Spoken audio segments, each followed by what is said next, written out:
Christmas Eve, 1971. 17-year-old Juliane Koepcke and her mother boarded LANSA Flight 508. They were flying over the Peruvian rainforest, excited to reunite with her father for the holidays in Koepcke. The mood was festive. Passengers chatted, looking forward to their destinations. The small Lockheed Electra plane felt like a shuttle carrying holiday dreams through the sky, high above the dense Amazonian canopy below them. Suddenly, the sky turned dark. Ominous black clouds gathered around the aircraft, engulfing it completely. A powerful storm had appeared out of nowhere, trapping them in its turbulent grip. The festive atmosphere vanished instantly. The plane began to shake violently. Luggage fell from the overhead compartments, and passengers gripped their armrests in fear. The turbulence was unlike anything Juliane had ever experienced before in her life. A brilliant flash of lightning struck the plane's wing. The sound was deafening, followed by the roar of an engine on fire. An unnerving silence then fell over the cabin as the plane began to disintegrate. Juliane felt a sudden detachment. She was still strapped to her seat as it was ripped from the fuselage. The last thing she heard was her mother calmly saying, "Now it's all over." She fell for 2 miles, spinning through the air. The wind rushed past her ears. Below, the vast, unbroken green of the jungle canopy grew closer and closer, a terrifying yet strangely silent sight. The thick leaves and branches of the jungle acted like a giant net. They slowed her descent, breaking her fall in a series of violent impacts before she finally landed on the soft forest floor. She awoke the next morning, Christmas Day. Disoriented and alone, she was still strapped into her seat. The silence of the jungle was a stark contrast to the chaos of the crash just hours before. She checked her injuries. She had a broken collarbone, a deep cut on her leg, and one eye was swollen completely shut. Miraculously, despite the 2-mile fall, she was alive and able to walk. She wore only a torn mini dress and one sandal. The humid air was thick with the scent of damp earth and decay. All around her were the unfamiliar sounds of jungle creatures, a symphony of the unknown. She found a small bag of candy near her seat, which would be her only source of food. It was a small comfort in an overwhelmingly terrifying situation, a tiny piece of the world she had left behind. Panic began to set in, but then she remembered her father's words. He was a famous zoologist and had taught her about the jungle. His survival lessons now echoed clearly in her mind. He had told her to find water, find a stream and follow it downstream. It will always lead you to a larger river and eventually to civilization. This was her only hope. With this crucial piece of advice as her guide, she began her search. She pushed through the thick undergrowth, her senses on high alert. Soon, she heard the faint, hopeful sound of trickling water. She found a small creek.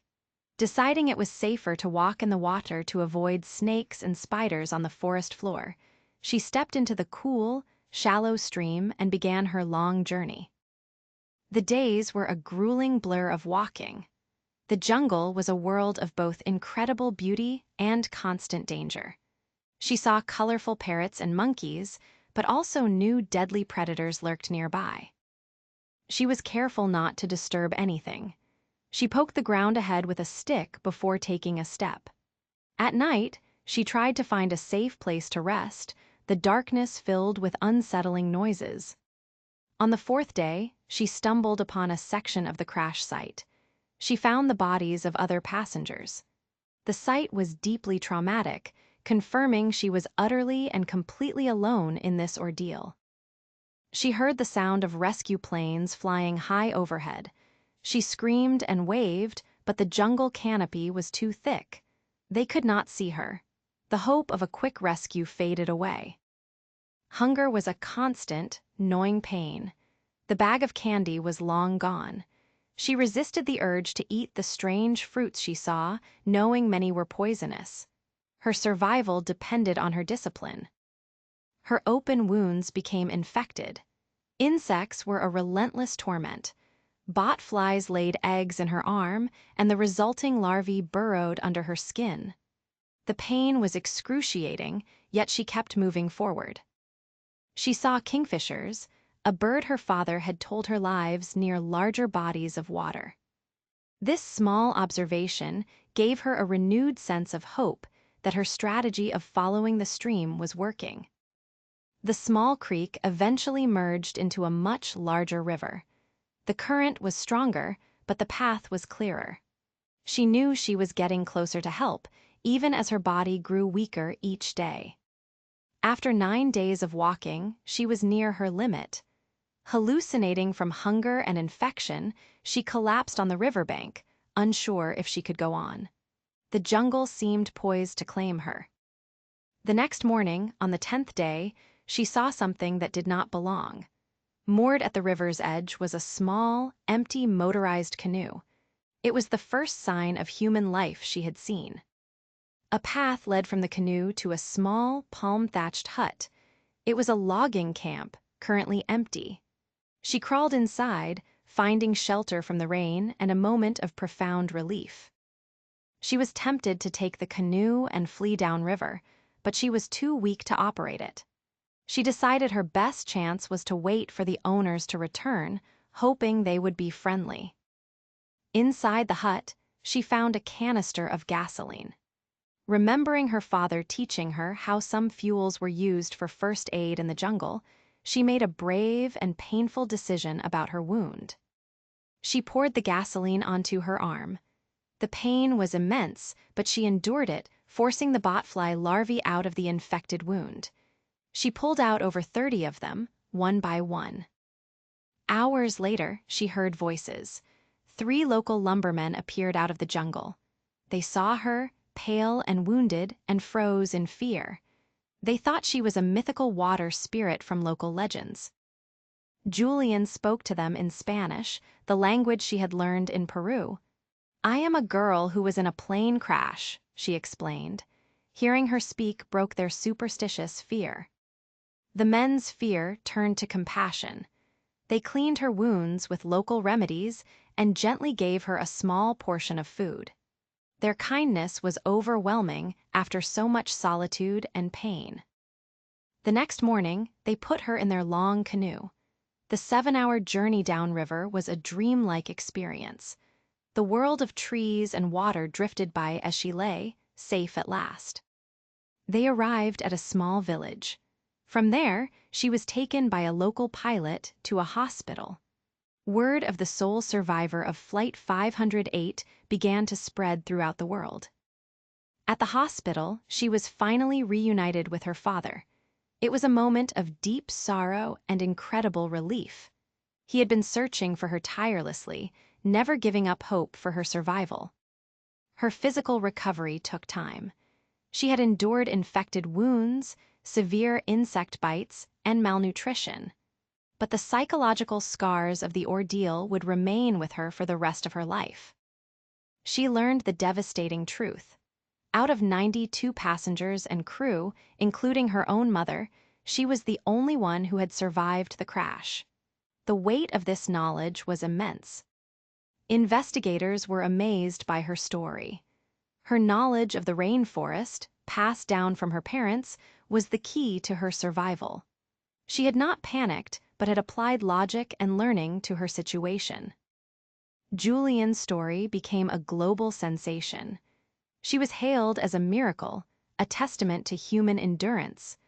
But she shied away from the spotlight, preferring a quiet life to process her trauma. She followed in her parents' footsteps, moving to Germany to study biology and zoology.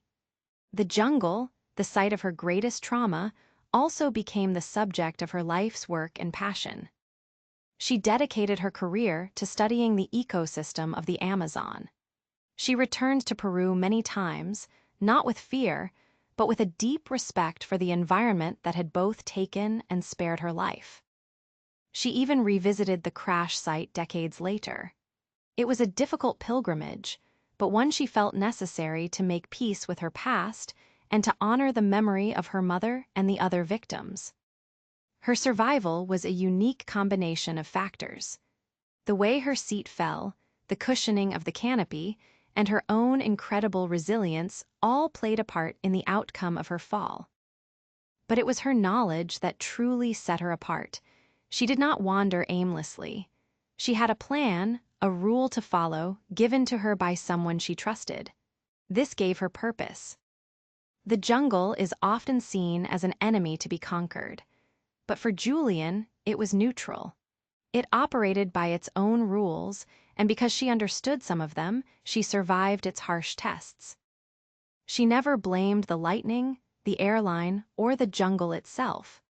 She accepted the event as a tragic accident, a terrible intersection of nature and technology that she was unlucky enough to experience. Her story is not just about luck. It is about education, preparation, and the calm application of knowledge in the face of absolute terror. Her mind was her most important survival tool. The lumbermen who found her were her final link in the chain of survival. Their compassion and help showed the importance of human connection, even in the most remote corners of the world. Juliane Koepcke's ordeal teaches us that knowledge and the wisdom passed down to us are not just academic. In our darkest moments, they can become the light that guides us back home.